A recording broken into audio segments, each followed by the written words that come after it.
28 de mayo de 1987. Cielos bajos, nublados, sobre Moscú. La ciudad respira un aire metálico y espeso, un aire que parece inmóvil, detenido en una época que se resiste a desaparecer. Sobre las torres del Kremlin, las banderas rojas ondean sin fuerza. Debajo, los tranvías chirrían sobre los rieles húmedos y la multitud camina sin mirar al cielo. Nadie imagina que a miles de metros sobre ellos, una avioneta blanca está rompiendo el mito más grande de la Unión Soviética. Entre las nubes, la Cessna 172 Skyhawk desciende lentamente, su motor de un solo pistón vibrando como un insecto perdido en la inmensidad del aire. En la cabina, un joven de 19 años sostiene el control con ambas manos. Se llama Matthias Rast y sus ojos claros reflejan el horizonte difuso del norte. El altímetro marca menos de 2000 pies. El combustible, apenas una franja en la aguja. Sobre sus rodillas, un mapa arrugado con una ruta trazada a lápiz. Ha volado durante más de 6 horas, desde el mar Báltico hasta el corazón de la Unión Soviética. Ha cruzado fronteras invisibles, radares dormidos, órdenes que nadie se atrevió a dar. En el asiento del copiloto lleva una cámara Polaroid, una radio portátil y una carta escrita a mano. A los líderes del este y del oeste, vengo en nombre de la paz. A través del parabrisas sucio, Rast distingue un destello, el reflejo dorado de las cúpulas de San Basilio. La luz atraviesa las nubes como una señal. Ajusta la brújula, toma aire y murmura en voz baja, más como un pensamiento que como una oración. Si llego al Kremlin, el mundo sabrá que la paz es posible. Debajo, el río Moscova serpentea entre edificios grises y puentes de piedra. La avioneta baja, se alinea con la corriente, roza el aire húmedo del mediodía. Los transeúntes detienen sus pasos. Algunos levantan la vista, confundidos. Otros señalan con incredulidad aquella diminuta máquina que se acerca desde el horizonte. No hay sirenas, ni alarmas, ni cazas interceptores. El cielo sobre Moscú, el más vigilado del planeta, permanece en silencio. Rast ajusta la velocidad a 100 nudos y busca un punto de aterrizaje. Ve la Plaza Roja, pero la multitud la cubre por completo. Entonces, gira ligeramente a la izquierda y se alinea con el puente Bolshoi-Moskvoretsky, una franja de asfalto que cruza el río justo frente al Kremlin. Baja el tren de aterrizaje. Las ruedas chirrían contra el pavimento. La Cessna rebota una vez, 2, y se estabiliza. Avanza unos metros más y se detiene. Por un instante todo queda quieto. El motor se apaga. El joven alemán abre la puerta de la cabina y desciende. Los peatones lo rodean, fascinados. Nadie entiende lo que está viendo. Algunos lo aplauden, creyendo que se trata de un espectáculo. Otros observan en silencio, incapaces de asociar aquella pequeña máquina con la palabra invasión.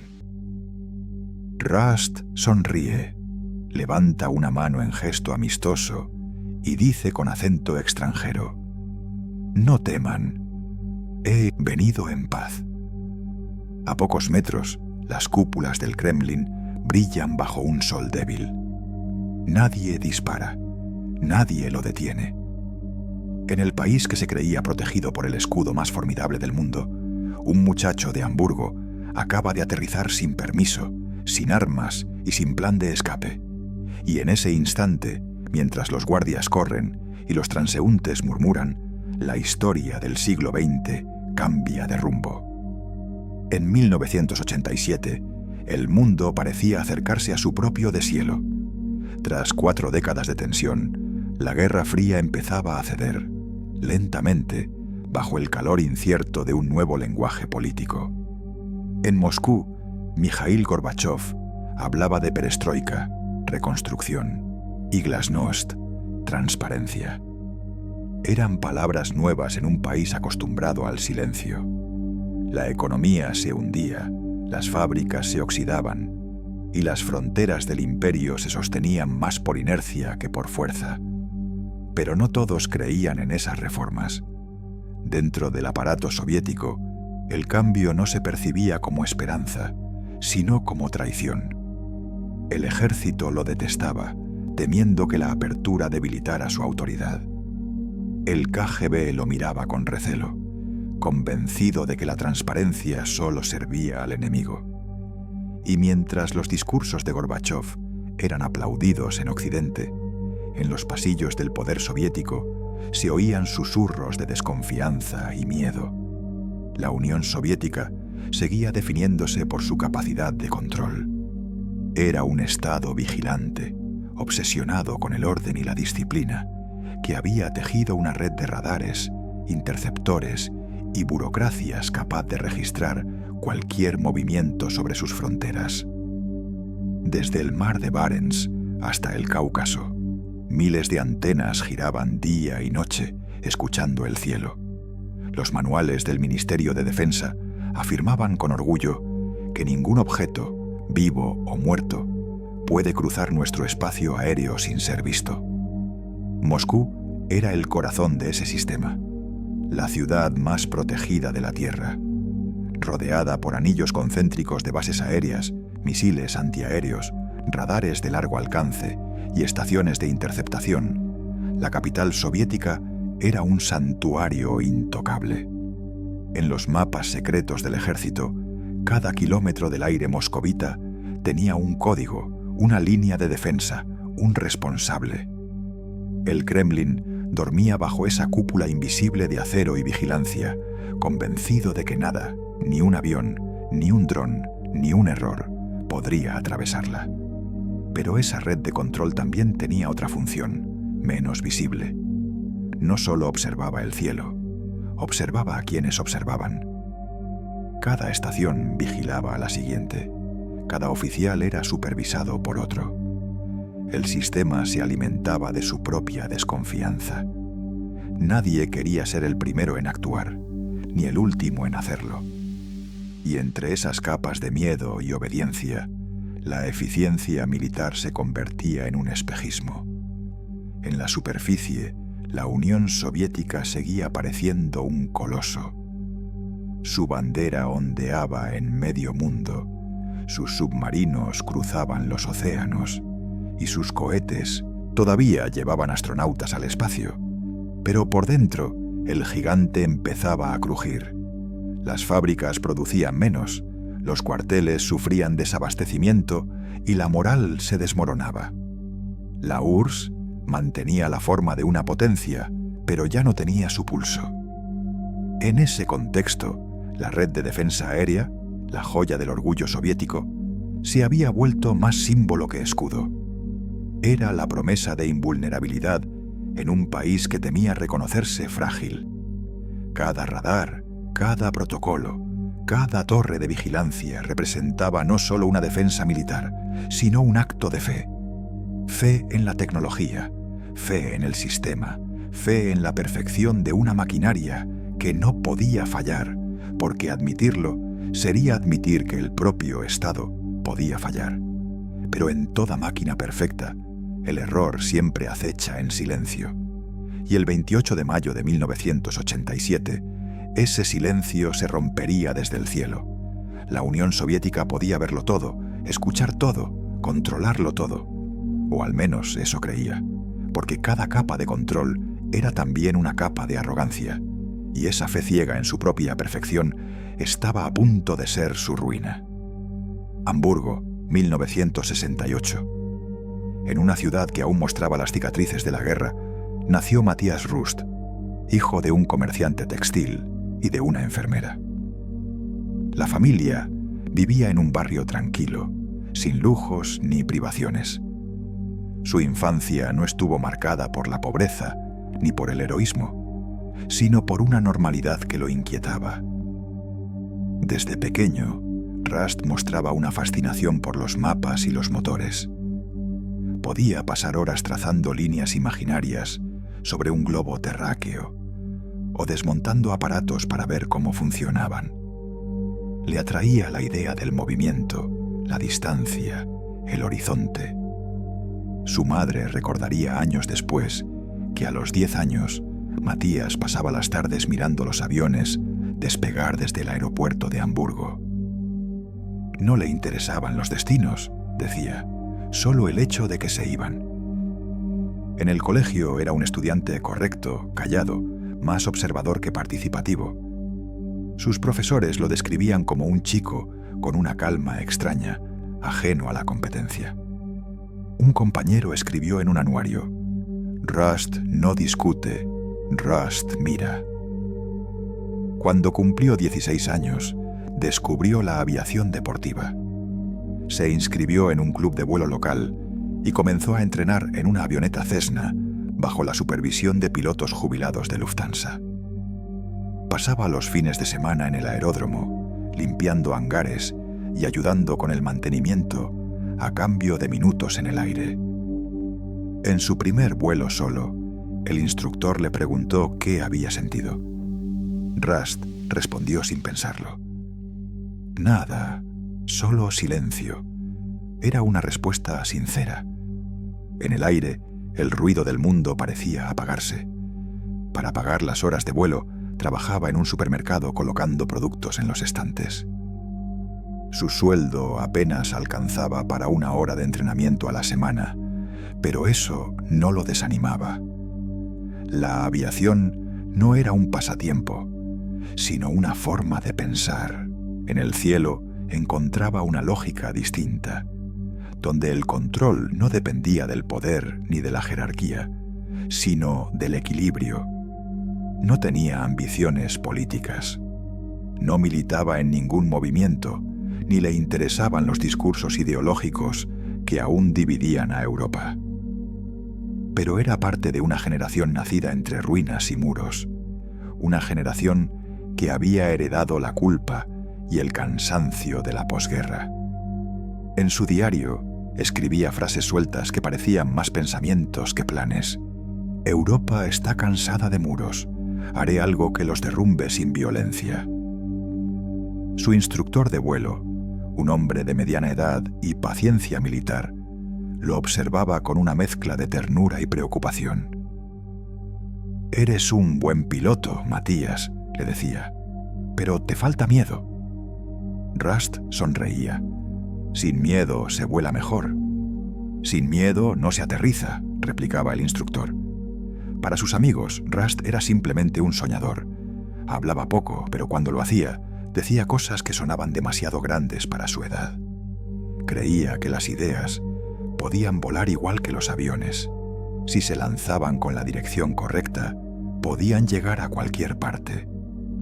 Su familia no comprendía del todo su obsesión. Su padre, pragmático, quería que estudiara ingeniería o administración. Su madre lo apoyaba en silencio, aunque cada despegue le generaba un presentimiento que no sabía explicar. Era un buen chico, recordaría, pero tenía esa mirada de los que ya están en otro lugar. A los 18 años obtuvo su licencia de piloto privado. Lo celebró sin fiesta, sin discursos. Solo fue al aeródromo y en soledad dio una vuelta corta sobre el campo. Desde arriba, el mundo le pareció ordenado, pequeño, accesible. Quizás por eso, en los meses siguientes, su obsesión se transformó en propósito. Para él, la frontera no era una línea trazada en un mapa, sino una idea impuesta por el miedo. Y si el miedo podía imponerse con muros, tal vez también podía derribarse con un gesto. Rust creía que la locura y el coraje eran la misma cosa, vistas desde distinto ángulo. Solo diferían en el resultado. Y aún no lo sabía, pero su resultado quedaría grabado en la historia del siglo XX. Marzo de 1987. En su habitación de Hamburgo, Matías Rust mira las imágenes granuladas de la televisión. En la pantalla aparecen Ronald Reagan y Mikhail Gorbachev, estrechándose la mano en la cumbre de Reykjavik. Sonríen ante las cámaras, hablan de paz, de tratados, de confianza. Pero al final, las imágenes se disuelven en los mismos titulares de siempre. Fracasan las negociaciones. Rust apaga el televisor y permanece unos segundos en silencio. La guerra no ha terminado, piensa. Solo se ha vuelto invisible. Esa noche escribe en su diario: si los líderes no pueden acercarse, alguien tendrá que hacerlo por ellos. Un joven europeo atraviesa fronteras para entregar un mensaje de paz. No es un plan aún, solo una intuición. Pero en los días siguientes, la idea se convierte en una obsesión. Rust no busca fama ni aventura, busca sentido. Quiere un gesto que sea imposible de ignorar, algo tan absurdo que obligue al mundo a detenerse. Cree que un solo acto simbólico puede pesar más que 1.000.000 de discursos. Empieza a planificar en secreto. Pasa tardes en la biblioteca estudiando cartas de navegación aérea y las rutas civiles que cruzan Europa. Se concentra en los corredores aéreos más saturados, donde su pequeño avión podría confundirse con el tráfico comercial. Calcula tiempos de vuelo, consumo de combustible y distancias. Aprende la frecuencia de las torres de control soviéticas y anota los códigos de identificación de los vuelos internacionales. Cada detalle se vuelve una pieza de un mapa que solo él entiende. Elige la aeronave con cuidado, una Cessna 172 de ECJB, blanca con franjas rojas, ligera, estable y con autonomía suficiente para recorrer casi 2.000 kilómetros. No tiene radar, ni armamento, ni siquiera un transmisor potente. Es un avión de entrenamiento, el más común del mundo, y precisamente por eso, perfecto. Rust sabe que el espacio aéreo soviético está lleno de radares, pero también sabe que el enemigo de todo sistema complejo es la rutina. Ha leído que los aviones civiles, los vuelos meteorológicos y las pruebas locales pueden generar ecos similares en los radares de frontera. Si vuela abajo, despacio y sin código hostil, tal vez pase inadvertido. No planea burlar el sistema, sino confundirlo.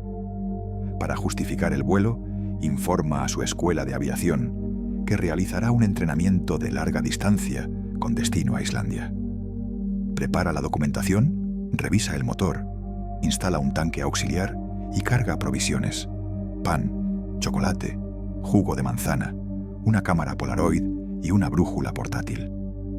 Nada más. A sus padres les dice lo mismo. Su madre, preocupada, le pregunta si el viaje no es demasiado largo para un piloto tan joven. «No te preocupes», responde él. «En el cielo, todos los caminos son rectos». Durante semanas, Rust ensaya trayectorias en su cabeza. Dibuja la ruta sobre el mapa: Hamburgo, Dinamarca, Finlandia, Moscú. No tiene permisos ni visados, pero tampoco los necesita si logra llegar sin ser visto. La idea no es pedir permiso, es provocar una pregunta. Si un avión puede cruzar todas las fronteras sin ser derribado, ¿para qué existen? El plan tiene una pureza absurda, casi infantil, pero detrás de ella hay una determinación inquietante. Rust no es un aventurero inconsciente. Conoce los riesgos, entiende las probabilidades. Y aún así, su lógica lo impulsa. En una carta que nunca envió, escribió: «No temo morir, temo que nadie escuche». En los días previos al despegue, el joven pasa las noches sin dormir, revisando mentalmente cada tramo. A veces duda, otras se convence de que su gesto, aunque fracasara, valdrá la pena. No tiene aliados, ni patrocinadores, ni respaldo de nadie. Solo una convicción: que la fe individual puede atravesar los muros que las ideologías construyeron.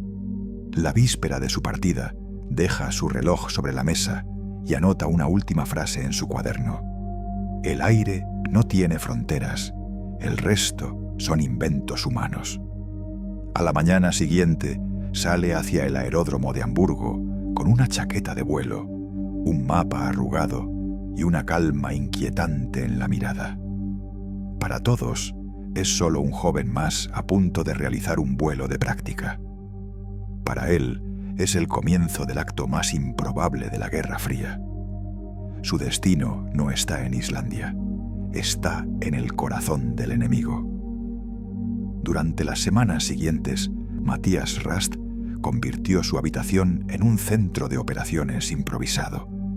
El escritorio estaba cubierto de mapas, reglas de navegación, tablas de viento y recortes de revistas de aviación. Trazaba rutas con lápiz rojo, calculaba consumos y anotaba márgenes de error en el reverso de los mapas. Quería hacerlo solo, sin cómplices, sin testigos, sin vuelta atrás. Su plan era sencillo en apariencia, pero casi imposible en ejecución. Hamburgo, Kiel, Dinamarca, Finlandia, Moscú. Un corredor aéreo civil que se transformaría a mitad de camino en una incursión sobre el espacio aéreo más restringido del planeta. Rast no confiaba en la suerte, pero confiaba en la descoordinación ajena. Sabía que en un sistema saturado de protocolos, la duda era su mejor camuflaje. El 13 de mayo de 1987 despegó por primera vez. Presentó su vuelo como un viaje de práctica hacia Reykjavik, Islandia. Los instructores no sospecharon nada. En el aire, la pequeña Cessna 172 se comportó con la serenidad de siempre. Aterrizó en las Islas Feroe, luego en Noruega, sin incidentes.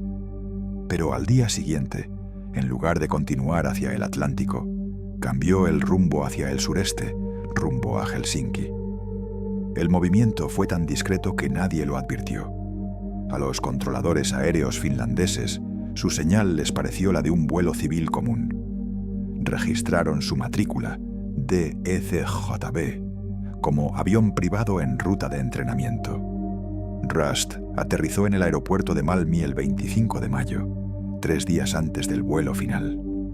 Pasó el control aduanero con sonrisa cortés, se registró en un hostal barato y pasó las noches en vela, escuchando el viento entre los árboles. En sus notas escribió una frase corta: «Esperaré a que el cielo esté nublado. Así nadie verá venir la paz». El 28 de mayo, el amanecer llegó gris y frío. Una capa de nubes bajas cubría Helsinki y el viento soplaba desde el norte. Era el clima perfecto para desaparecer. Rast llegó al aeródromo temprano, con una chaqueta de vuelo y un maletín. Saludó a los mecánicos con naturalidad, revisó el nivel de aceite, los alerones y el tanque auxiliar. Nadie notó nada extraño. Llevaba el aire distraído de quien cumple una rutina. A las 12:21 del mediodía, subió a la cabina, ajustó los instrumentos y encendió la radio. Helsinki Tower, aquí Delta Echo, Charlie Juliet Bravo. Solicito autorización para entrenamiento local, dirección oeste. Autorizado DECJB, mantenga contacto. Recibido. Despegó con suavidad. La avioneta ascendió hasta perderse en las nubes. Durante los primeros minutos mantuvo el rumbo declarado hacia Estocolmo. Luego, lentamente, giró hacia el este. La brújula apuntaba ahora a la Unión Soviética. El controlador de Helsinki lo llamó por radio. DECJB. Confirme su altitud.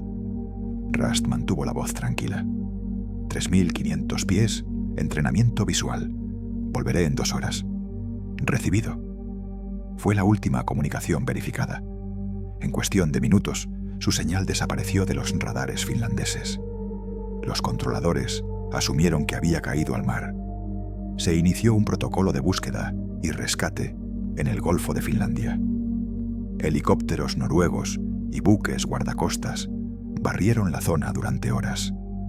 Nadie encontró rastro alguno. Mientras tanto, a unos 300 metros sobre las olas, Rast seguía volando hacia el este, pegado al límite inferior de las nubes. La radio estaba apagada. El transpondedor desconectado. El joven alemán, de 19 años, avanzaba sobre un mar gris hacia un país que, según todos los manuales militares, debía ser imposible de alcanzar. En el asiento del copiloto, su mapa temblaba con las vibraciones del motor. En el margen superior, junto a la ruta marcada con tinta roja, había escrito una sola palabra: puente. A las 3 de la tarde, cruzó el Golfo y dejó atrás Europa Occidental. Frente a él se extendía el cielo cerrado y vigilado de la Unión Soviética.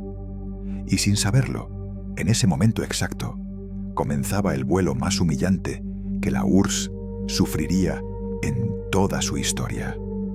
En Helsinki, los controladores observaron cómo la señal de la Cessna se extinguía a mitad del Golfo de Finlandia. No hubo llamada de emergencia, ni rastro de humo. Un eco débil apareció durante unos segundos y luego nada.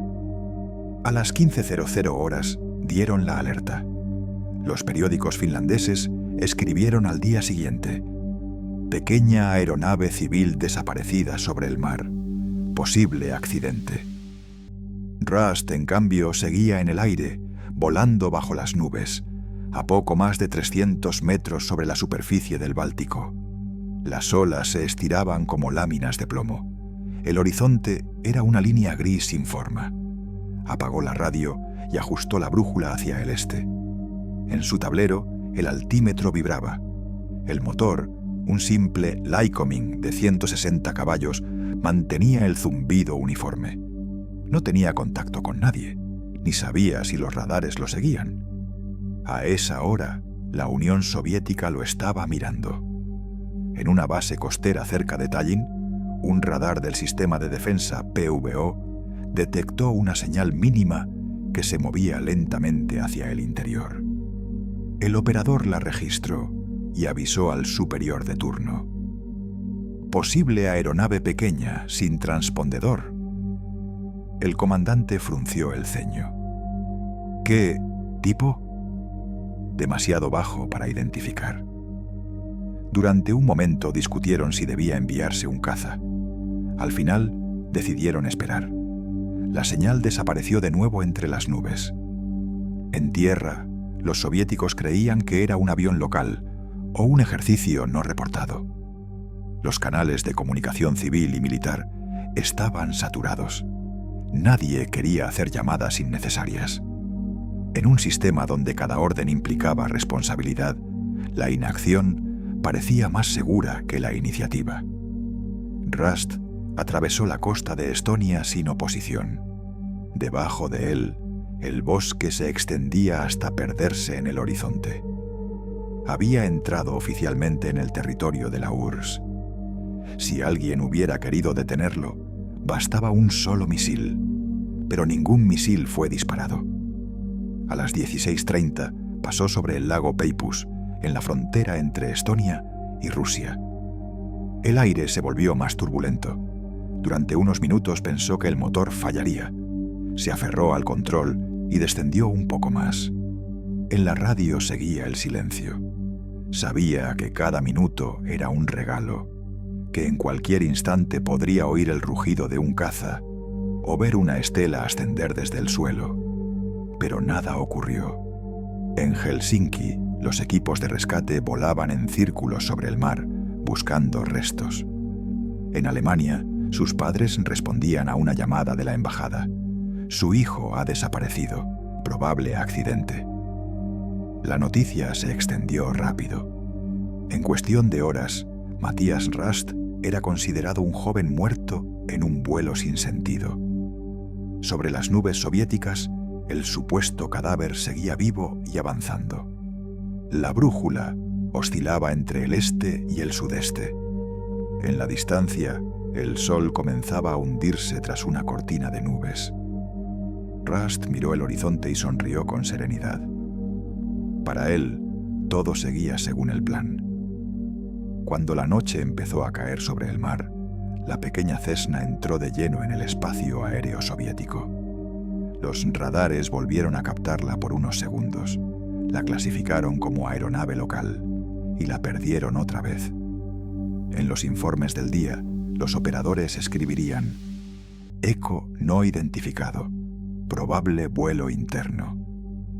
Nadie imaginó que ese punto, tan pequeño y tan lento, seguiría su curso directo hacia Moscú.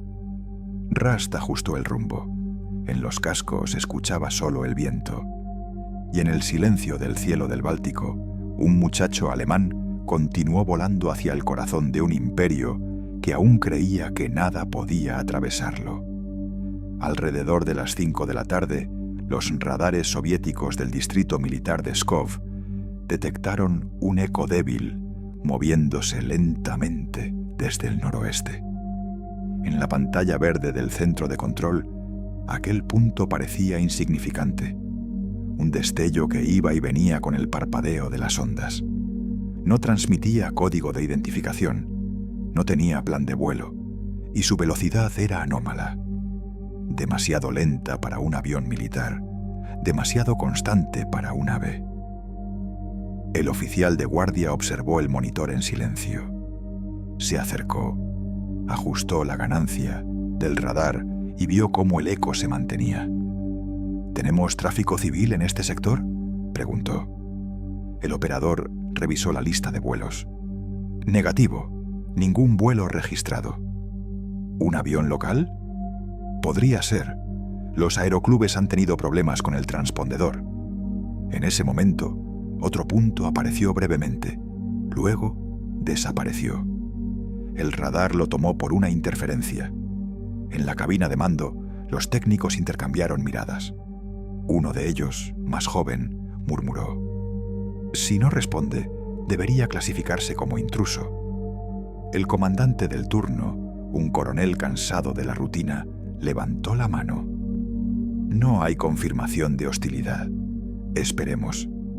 En la Unión Soviética, nadie quería ser el primero en tomar una decisión que pudiera convertirse en error. Derribar un avión civil significaba un escándalo internacional. Dejar pasar un enemigo, una corte marcial. Entre esos dos extremos, el instinto era siempre el mismo: no decidir. Durante algunos minutos, los radares siguieron rastreando el eco. La señal era intermitente. A veces se duplicaba, otras desaparecía del todo. En los informes automáticos quedó registrado como blanco no identificado, probable aeronave doméstica. Los operadores anotaron la hora, sellaron el parte y pasaron al siguiente registro. Ninguno imaginó que aquel punto era un joven alemán volando sin radio, a menos de 1000 metros sobre el suelo, con rumbo directo a Moscú. Rust, ajeno al caos burocrático que lo rodeaba, mantenía el control con precisión. El paisaje bajo él era una extensión infinita de bosques y aldeas.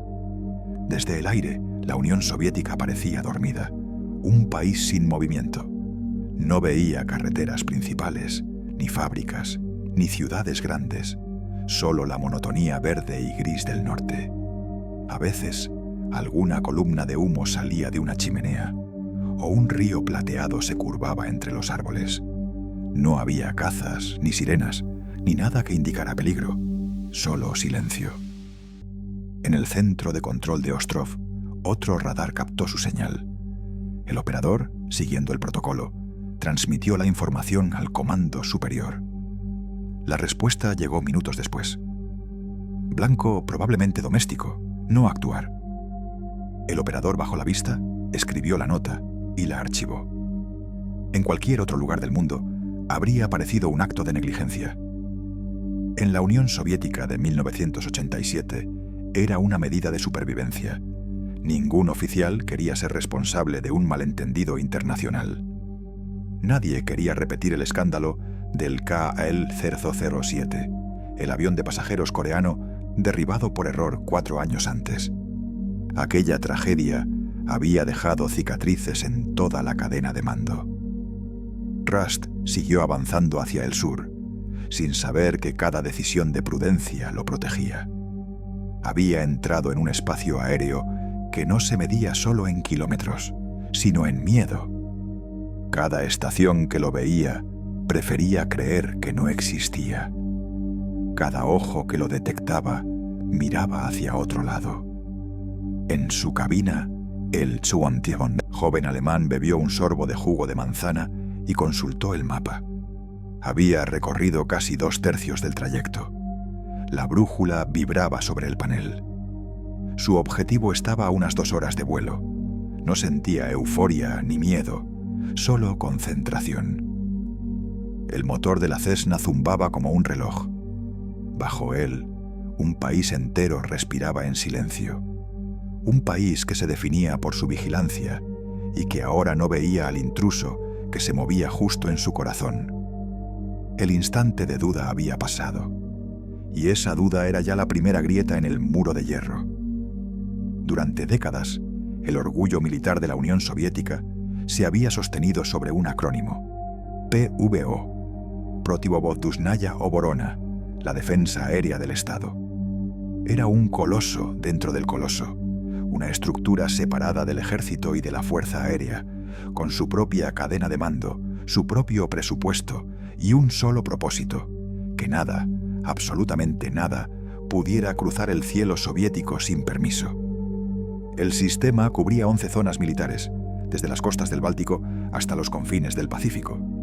En torno a Moscú, su núcleo, se extendían anillos concéntricos de defensa, bases de misiles S-75 Devina, baterías móviles de S-125 y S-200, cazas MiG-23 y MiG-25 listos para interceptar en minutos, y una red de radares Darial capaces, en teoría, de ver hasta 1000 kilómetros más allá de las fronteras. En los mapas del Estado Mayor, esos anillos formaban un escudo perfecto. Cada punto representaba una estación de radar, cada línea una zona de responsabilidad. Miles de hombres trabajaban día y noche dentro de búnkeres subterráneos, siguiendo pantallas verdes que mostraban un cielo ordenado por códigos y trayectorias. Era la maquinaria más vasta jamás construida para mirar hacia arriba. El Kremlin lo consideraba su joya más preciada. En los desfiles del 1 de mayo, los locutores hablaban del escudo impenetrable de la patria socialista. En los documentales oficiales, los oficiales del PVO aparecían como guardianes heroicos del cielo, capaces de detectar un misil antes de que dejara su silo. La propaganda lo llamaba el ojo eterno de la madre Rusia.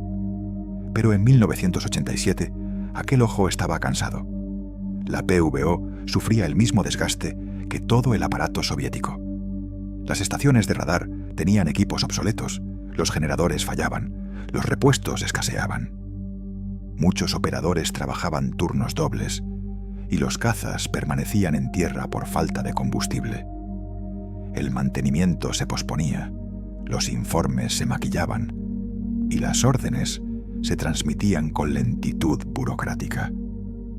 En la teoría, cada anillo debía reaccionar de inmediato ante una intrusión. En la práctica, cada estación esperaba confirmación de la siguiente. Los comandantes temían tomar decisiones sin autorización superior. Un disparo mal dado podía costarles el rango o algo peor. Y así, la red que debía responder en segundos se volvía prisionera de su propia jerarquía. En el Finmonetzientatsa, lenguaje militar, aquello se llamaba disciplina de mando. En la realidad, era miedo. Ningún radar quería ser el que anunciara una alarma falsa. Ningún piloto quería ser el que derribara un avión equivocado. Desde el incidente del KL-007 en 1983, cuando un vuelo civil coreano fue abatido por error sobre Sajalín, la sombra de la vergüenza pesaba sobre todos. Los manuales decían verificar antes de disparar. Nadie se atrevía a hacerlo. En las salas de control, los ecos aparecían y desaparecían, clasificados con palabras que escondían la duda. Probable avión civil, blanco no confirmado, error instrumental. Y cada uno de esos pequeños silencios, esas omisiones, tejían una red invisible de negligencia. La defensa aérea soviética ya no se sostenía por eficiencia, sino por temor. No por velocidad, sino por cautela. Los hombres que debían proteger el cielo se habían convertido en burócratas del aire, prisioneros de la cadena de mando que los vigilaba. Mientras tanto, La pequeña Cessna blanca seguía avanzando sin saberlo, volando bajo, lenta, constante, por un espacio aéreo que en los mapas parecía impenetrable. La red seguía intacta, pero su reflejo se agrietaba. El orgullo del Kremlin aún estaba ahí, en los desfiles, en los informes, en las palabras. Pero en el aire, en ese cielo inmenso y silencioso, la red que debía verlo todo ya no veía nada. Y dentro de sus anillos perfectos, un punto diminuto se movía sin oposición hacia el corazón de Moscú. A medida que el sol comenzaba a descender sobre el horizonte, Matías Rust seguía avanzando hacia el sur.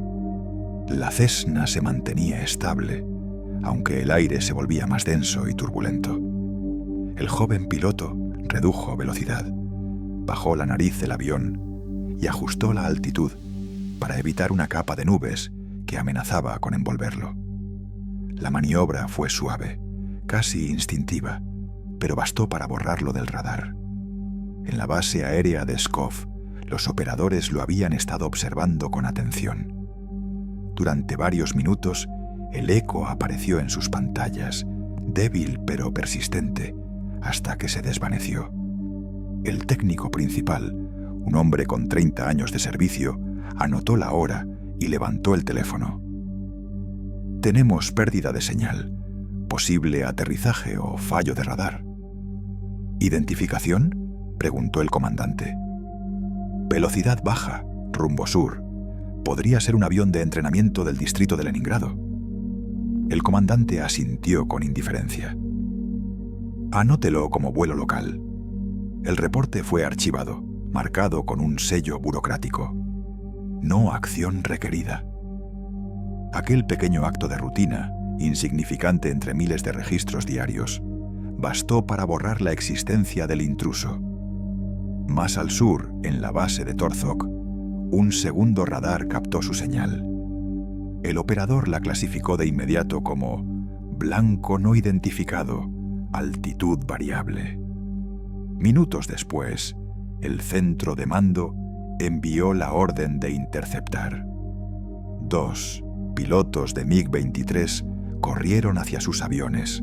Los motores rugieron y las turbinas comenzaron a calentar el aire. Pero antes de despegar, el comandante recibió una llamada del Estado Mayor Regional. «Cancelen el lanzamiento», ordenó la voz al otro lado de la línea. «Hay congestión de tráfico civil en el corredor occidental. Probable error de identificación». El oficial miró a sus hombres, indeciso, pero obedeció. «Apaguen motores». Los MiG quedaron inmóviles en la pista, mientras a 500 kilómetros por encima de ellos, la pequeña Cessna seguía trazando su camino solitario hacia Moscú. En la base, los pilotos se quitaron los cascos en silencio. Uno de ellos, joven, comentó con una media sonrisa cansada: «Si algún día nos atacan, primero pediremos permiso por escrito». Nadie respondió.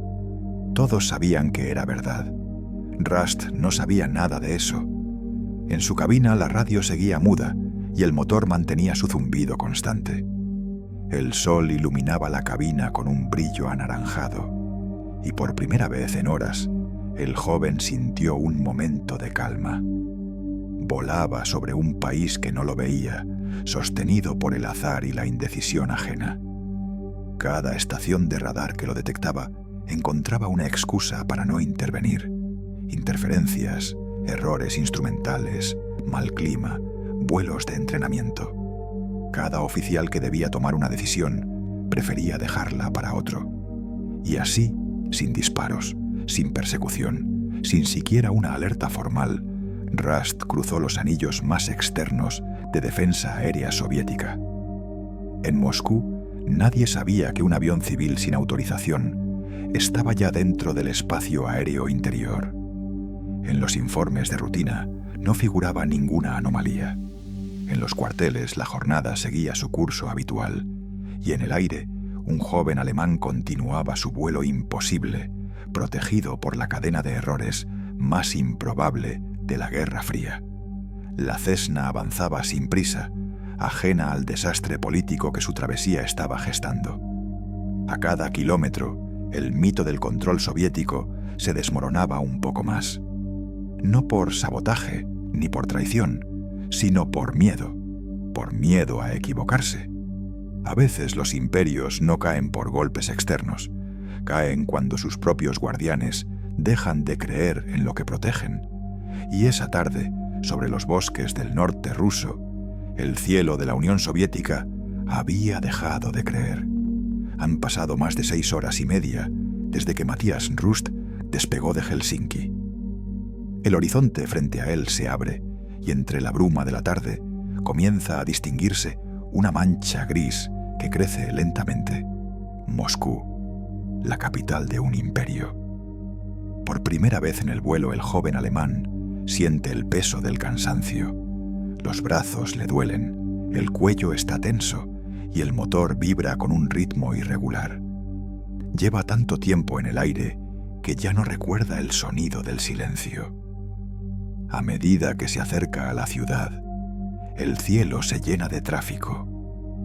Aviones de pasajeros entran y salen del aeropuerto de Sheremetyevo, helicópteros del gobierno sobrevuelan la periferia, y más abajo, pequeñas aeronaves civiles cruzan los corredores aéreos permitidos. Los controladores están saturados. Las pantallas parpadean con decenas de señales superpuestas. Nadie nota el eco diminuto de una avioneta que avanza lentamente desde el norte, sin código ni plan de vuelo. Rust reduce la potencia y desciende hasta los 600 metros. El motor ruge débilmente.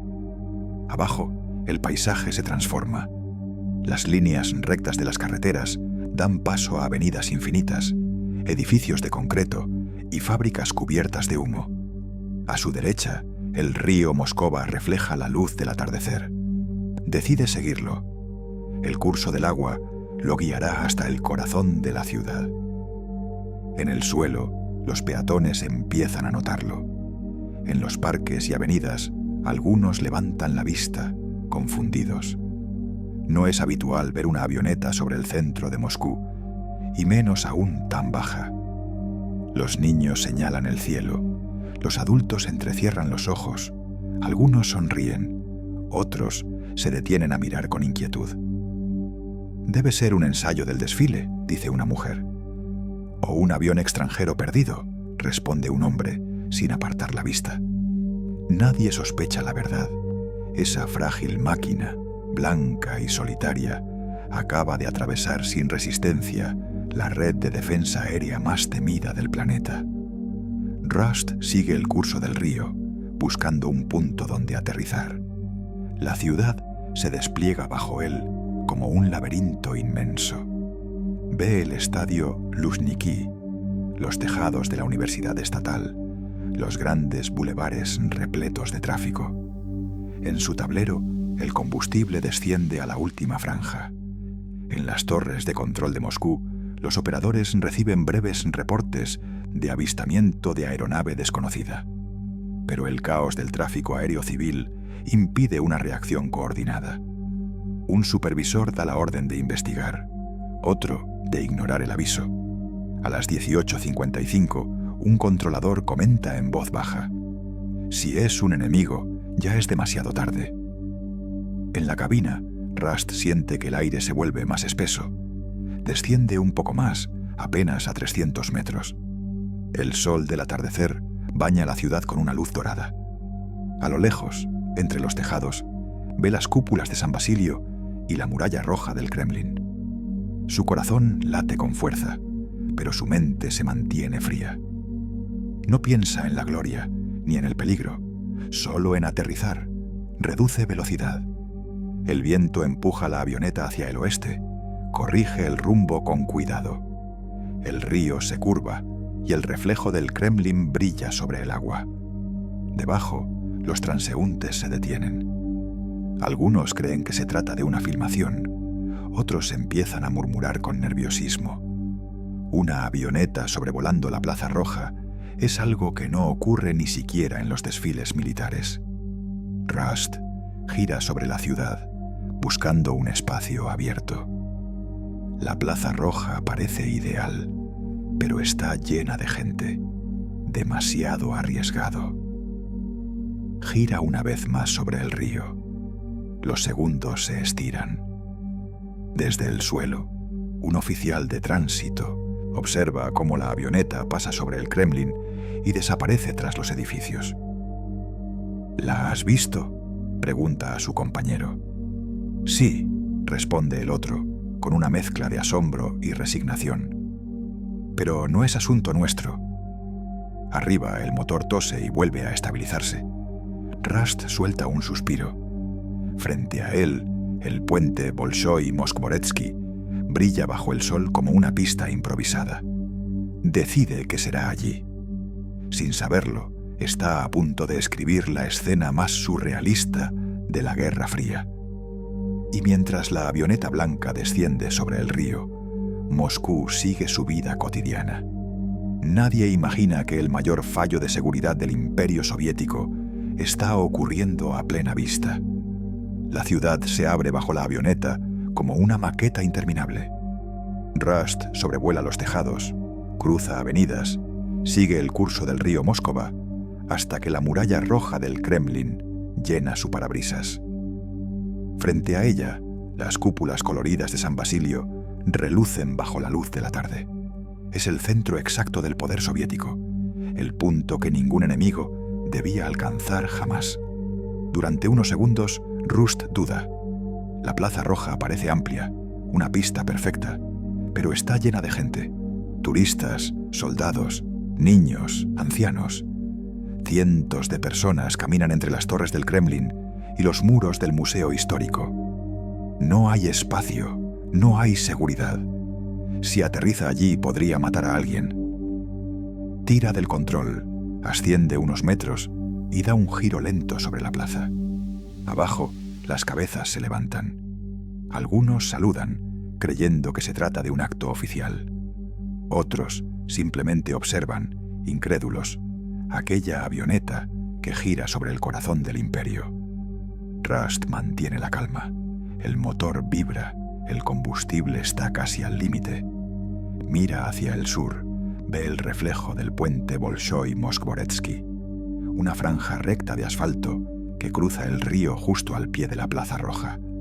Es angosto, pero suficiente. Se alinea con el puente, baja el tren de aterrizaje y reduce velocidad. El viento golpea las alas. La avioneta desciende con suavidad. A unos metros del suelo, Rust siente el temblor del aire caliente que se eleva desde el asfalto. Tira ligeramente del control. Las ruedas tocan el pavimento con un chirrido suave. Rebotan una vez y se estabilizan.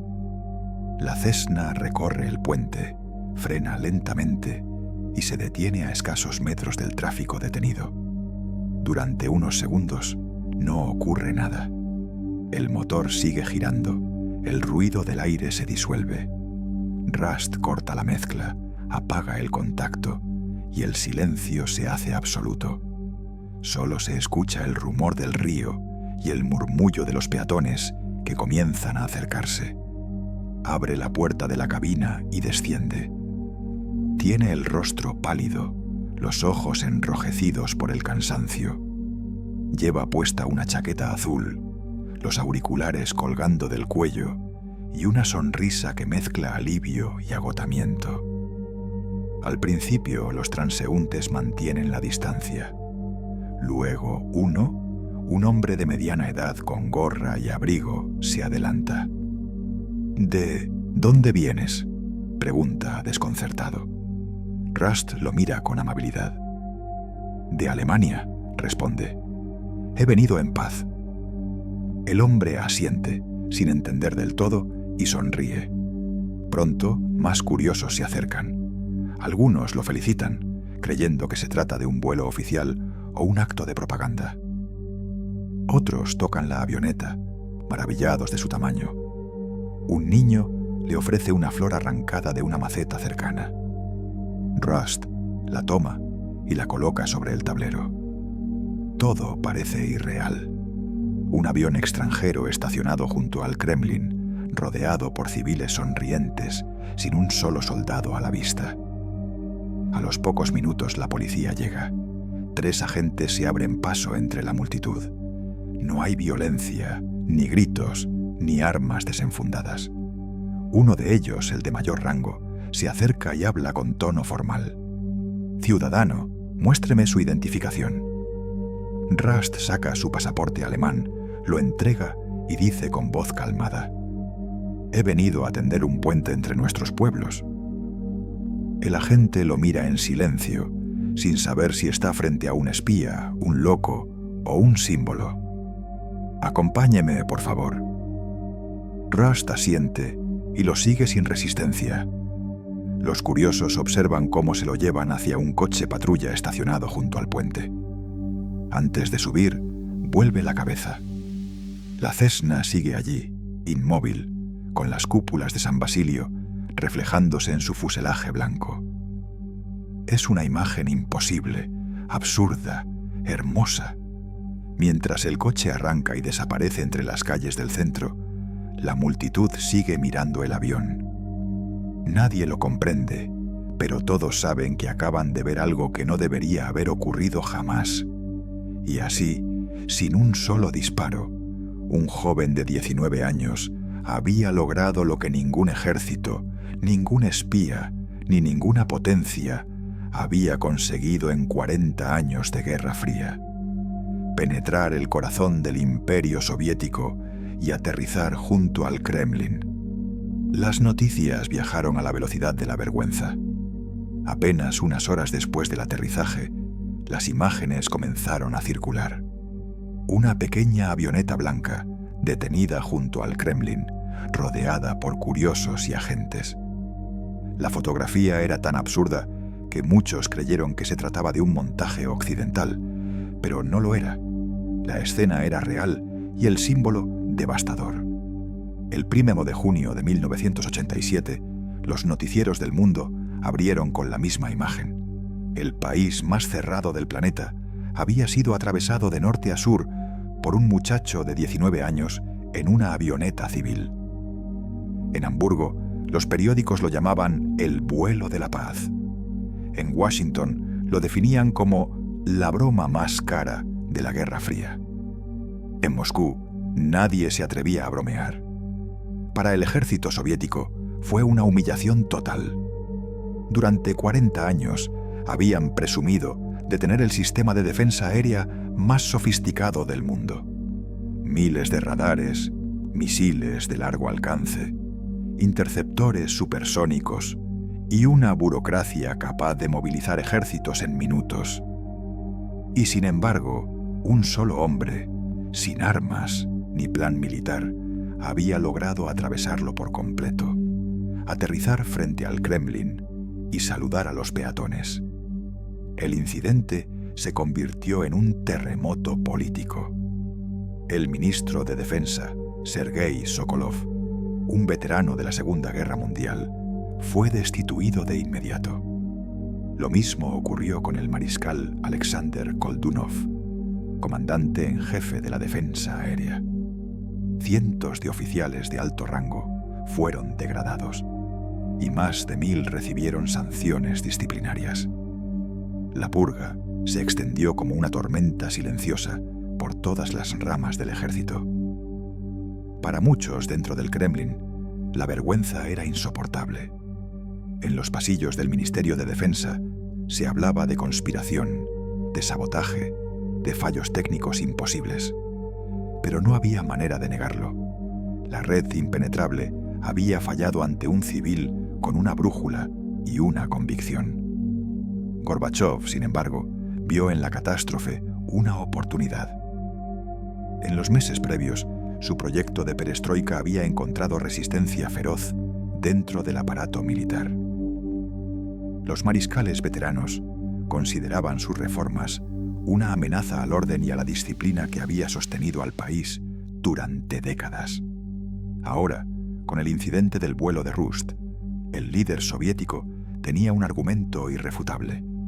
Si el ejército no podía proteger ni siquiera su propia capital, ¿cómo podía oponerse a los cambios? Las destituciones no fueron solo un castigo, fueron un mensaje, una demostración pública de poder político disfrazada de corrección técnica. Gorbachov utilizó el escándalo para desmantelar buena parte de la vieja guardia militar, reemplazando a los oficiales más duros por cuadros más jóvenes, leales a su visión de un país reformado. La URSS había sido herida no por un misil ni por una invasión, sino por una ironía. Un muchacho sin experiencia militar había hecho lo que ninguna potencia occidental se habría atrevido a intentar: exponer las grietas de un sistema que se creía perfecto. Durante semanas, los noticieros soviéticos guardaron silencio. La prensa estatal no publicó imágenes del incidente hasta que el Kremlin decidió controlar el relato. Se presentó a Rust como un violador del espacio aéreo y al suceso como una provocación imperialista. Pero fuera del país, la versión era muy distinta. El vuelo de un soñador que había humillado a un imperio. El vuelo de Matthias Rust se convirtió así en algo más que un acto individual. Fue un espejo. Mostró que la Unión Soviética no había sido vulnerada por un enemigo extranjero, sino por su propio miedo, su propia rigidez y su incapacidad para creer en el error. Y mientras en los despachos se firmaban las destituciones, la imagen de la pequeña avioneta blanca seguía flotando sobre la conciencia del Kremlin como un recordatorio incómodo: que ningún muro, ni siquiera el del poder absoluto, está libre de grietas. El vuelo de un joven alemán se había convertido, sin proponérselo, en un golpe interno. Uno que no destruyó la Unión Soviética desde fuera, sino desde adentro. El juicio de Matthias Rust comenzó en agosto de 1987, en el edificio del Tribunal Supremo de Moscú, bajo una vigilancia más simbólica que judicial. El joven alemán, delgado, sereno, vestido con una camisa sencilla y sin uniforme carcelario, escuchó la lectura de los cargos en un ruso que apenas entendía. Lo acusaban de violación del espacio aéreo soviético, falsificación de documentos y hooliganismo socialmente peligroso. La palabra espionaje también apareció, pero incluso los jueces sabían que resultaba absurda. Durante las audiencias, el fiscal se esforzó por construir una lógica donde no la había. ¿Quién lo envió?, preguntó una y otra vez. Rust respondió con calma: nadie, fui solo. ¿Y cuál era su misión? Construir un puente. ¿Un puente? ¿Hacia qué? Entre este y oeste, entre quienes dejaron de escucharse. El fiscal se quedó en silencio unos segundos antes de continuar con la siguiente pregunta, como si no supiera si debía reír o preocuparse. Los interrogadores, endurecidos por años de perseguir conspiraciones reales, parecían desarmados ante la inocencia de aquel muchacho. En una de las sesiones, un coronel que asistía como observador rompió la formalidad y le preguntó directamente: ¿y pensaste que aterrizar en Moscú traería la paz? Rust lo miró sin ironía, sin sonrisa, y respondió: pensé que al menos la haría visible. Esa frase, reproducida por los periodistas extranjeros presentes, terminó dando la vuelta al mundo. Para unos sonó a ingenuidad, para otros a verdad. El tribunal lo declaró culpable y lo condenó a 4 años de trabajos forzados en un campo de reclusión. La sentencia fue severa, pero breve. Una advertencia sin crueldad. El Kremlin no quería convertirlo en mártir. Rust fue trasladado a una prisión cerca de Moscú, donde trabajó como asistente de cocina. Allí pasó 14 meses, en relativa calma, leyendo y escribiendo cartas a su familia. En 1988, en plena distensión diplomática, Gorbachov lo liberó como gesto de buena voluntad hacia Occidente. A su regreso a Alemania, el recibimiento fue ambiguo. Algunos lo saludaron como un visionario, un símbolo del fin de la Guerra Fría. Otros lo ridiculizaron como un inconsciente que había arriesgado la estabilidad mundial por una fantasía. Los periódicos lo llamaron el piloto de la paz, el niño que burló al Kremlin, o simplemente el idiota que voló demasiado lejos. Rust nunca intentó justificarse. En entrevistas posteriores hablaba con voz tranquila, sin orgullo ni arrepentimiento. No quise humillar a nadie, decía. Quise demostrar que el miedo no es un muro, que puede derrumbarse si alguien se atreve a atravesarlo. Años después, la historiografía lo situaría en un lugar inesperado, como una nota al pie de la perestroika, una anécdota que ayudó, sin proponérselo, a acelerar la caída del viejo orden soviético. Su vuelo, más que una provocación, fue un espejo. Mostró que el enemigo no era invencible, que la muralla más alta puede ocultar un vacío, y que a veces la historia cambia no con un golpe de estado, sino con un aterrizaje suave. En Occidente, su gesto se volvió símbolo y advertencia a la vez. La imagen de la avioneta junto al Kremlin circuló durante años, recordando que incluso los sistemas más rígidos pueden romperse por dentro, sin ruido, por una grieta tan simple como la duda. Sin proponérselo, Matthias Rust se había convertido en el último intruso de la Guerra Fría, el joven que reveló la fragilidad de una superpotencia con un acto tan pequeño como un vuelo. Y cuando, meses más tarde, la Unión Soviética comenzó a desmoronarse bajo el peso de su propia inercia, muchos recordarían aquella imagen como una profecía. El día en que una avioneta blanca cruzó los cielos de Moscú, el mundo descubrió que el miedo también puede caer. En las imágenes de archivo, la pequeña Cessna blanca se ve inmóvil sobre el puente Bolshoi-Moskvoretsky. Los soldados rodean la aeronave, los técnicos la inspeccionan, los civiles son apartados con suavidad. Un camión militar se acerca lentamente, engancha el fuselaje con una cuerda y comienza a remolcarla fuera del centro de la ciudad. Las cúpulas doradas de San Basilio se reflejan en su superficie mientras desaparece entre el tráfico. Poco a poco, los curiosos se dispersan. Los policías regresan a sus puestos. Los tranvías vuelven a sonar en las avenidas. La rutina recupera su lugar, como si nada hubiera pasado. Pero el daño ya está hecho. El país que se creía impenetrable había sido atravesado, no por un ejército, ni por una tecnología extranjera, sino por un muchacho con un mapa, una brújula y una idea. La red de hierro, la que el Kremlin había mostrado al mundo como su escudo infalible, resultó ser humo. Su fortaleza era un mito sostenido por el miedo, y un solo vuelo bastó para derrumbarlo. Durante décadas, la Unión Soviética había temido una invasión desde el cielo. En cada simulacro, en cada discurso, en cada radar que giraba noche y día, el enemigo era una sombra proyectada sobre las nubes.